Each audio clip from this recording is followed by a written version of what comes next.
What is going on, everybody? Back again with another video. Sorry this one took so long, took a little bit of finagling to get going, but today I got a pretty special build for you guys.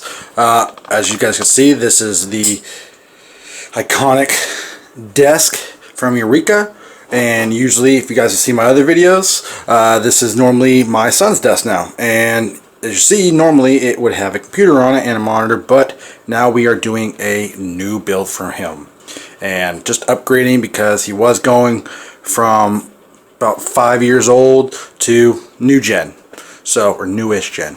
So what we're going to do is go and explain what we're doing. What we got, I got him a Z390 motherboard. I know it's not the newest for the 9000 series, which now I've kind of given away the CPU, but it is a great motherboard for what we're doing. As you see, it's going to fit into the Phanteks Eclipse P300, which is a wonderful case.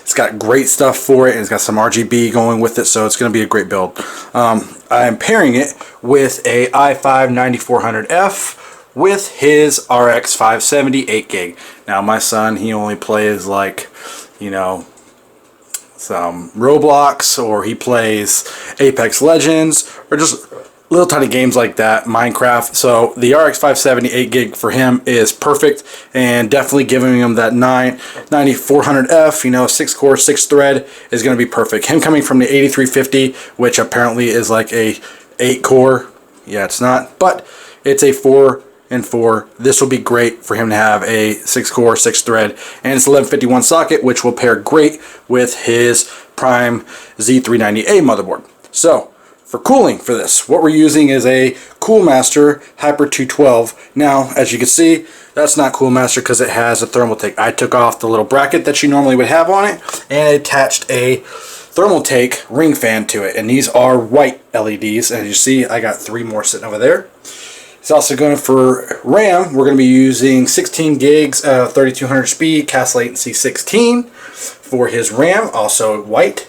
I have an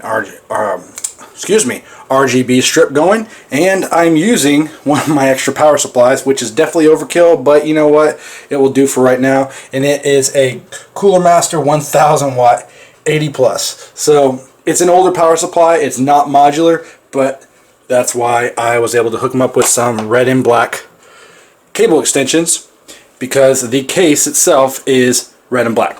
Inside is red and outside is black, and I'll show you guys that here in a minute. Let's go ahead and take a look at another thing. The hard drive that we're going to be using is his Samsung.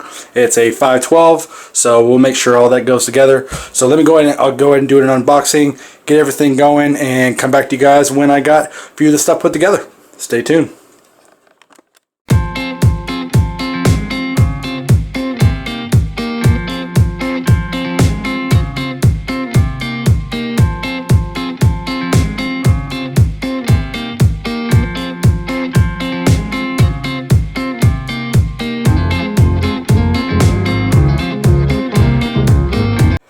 Well guys, so just a brief update, shown before putting it in. Make sure, it's the first time I've ever used the 212, make sure you put the RAM in first before you put the fan on, because you got to like kind of go down at an angle and put it on there. But as you can see, it's on there real nice and tight. Pretty easy. Put that thermal paste on there, and that thermal paste, if you guys are wondering, I don't know if you guys saw that what I'm using. I'm actually using Arctic, and it's actually it's really good. I use that for all my builds, and I've used it for a while. Stays pretty good for a while, but again, let's go ahead and look at the case. So, the Eclipse P300, great case, great bargain. You can obviously put up here you can either put a 120 or 140. It comes with a 120, just a basic Phanteks fan, just like how NZXT puts all theirs in there. As you see, the interior is red. There's LED strip that's in here that actually lights up. You can actually put, see if you guys can see that, you actually can put a 280 or 240 radiator up front. It's got these nice cutouts right here, so that way you can feed in your cables, like your 24 pin or your USB 3.0. Cutouts right there for obviously your power, your I/O connectors, and your HD audio.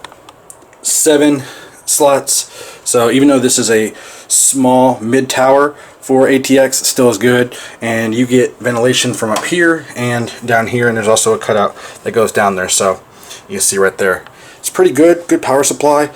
The glass is tempered glass that comes on the back, so real nice. You know, I love the black and red. It's going to really look nice with the black, red, and white that I got going on right here. Plus, with these wonderful black and red cables, that is a good red. Matches pretty darn close. So, as you guys see, I'll come back to you when I got it in there, and we'll go from there. So, stay tuned. Alright guys, welcome back. So, the build is finished. We had a few snafus. Instead of me using those Thermaltake ring fans, really didn't like the idea of that with the red. So instead, I went ahead and picked me up a 5-pack of these. It's IE Tech. I'll put the link down in the description. They're about 25 bucks. They come with a little controller as well as this. It's hooked up. The only thing that's bad is it is hooked up with a Molex. So if you do have a modular power supply, unless you have a Molex, which they should come with one, you'll have to use that. And it's all controlled on here, so that's pretty cool. Speed, everything. But also another thing is I was going to put the ring fan on the cooler. I ended up taking that off because with nothing plugged into the motherboard, because of the 4-pin or 3-pin, you definitely got to have something or you're not going to get a boot on these newer motherboards. So let's go ahead and do a boot. Well, first off, you can see that the light, see, get out of the glare, light right there for the motherboard is shining, RGB, and you got the nice cable mod, the extensions right there, so they look pretty good. Let's go ahead and do a boot. As you see, they are ring fans, look pretty good, and they do a whole bunch of stuff. So you do the whole, change it out. The only one that's not RGB is obviously the cooler fan, and I'll probably eventually do one for that. This one couldn't go on there again because it does have a 6-pin. I don't know if you guys can see that. It's a 6, come on focus, there you go, 6-pin. So, and the controller that it comes with is a 6-pin, so unless I can find a 6-pin to a 4-pin, I'm not going to use it, but I can always just get a different RGB one that can go right there, so that's not a big deal. But yeah, I really am liking it. I know he's going to love it. So I got doing on here, as you see, I got 2 in, 2 out, so it should be pretty good. But overall, the build is great, and as you guys saw before, I told you this is a LED case, so there's a button up here to change the lights, so we'll be able to change the lights for you. And not only does it do it right there, but it also does it right here. So as you guys are seeing, it does the full thing. This case, is a bargain for 60 bucks. And I have it come right here from the wall, so we'll get plenty. I plan on doing some type of monitor here to get better airflow. Plus, I'll probably turn it a different way. But as of right now, he's got his screen right here next to him with his full setup. So I want to make sure he's looking at his nice build. But hey, if you guys got any questions about what was all included in the build, the parts, everything that I was using, I'll put the link down to everything I was using in the description below. If you guys like this video, definitely give it a like. If you're brand new to the channel, make sure you subscribe. And as always, I'm Hyper for Tech, and until next time.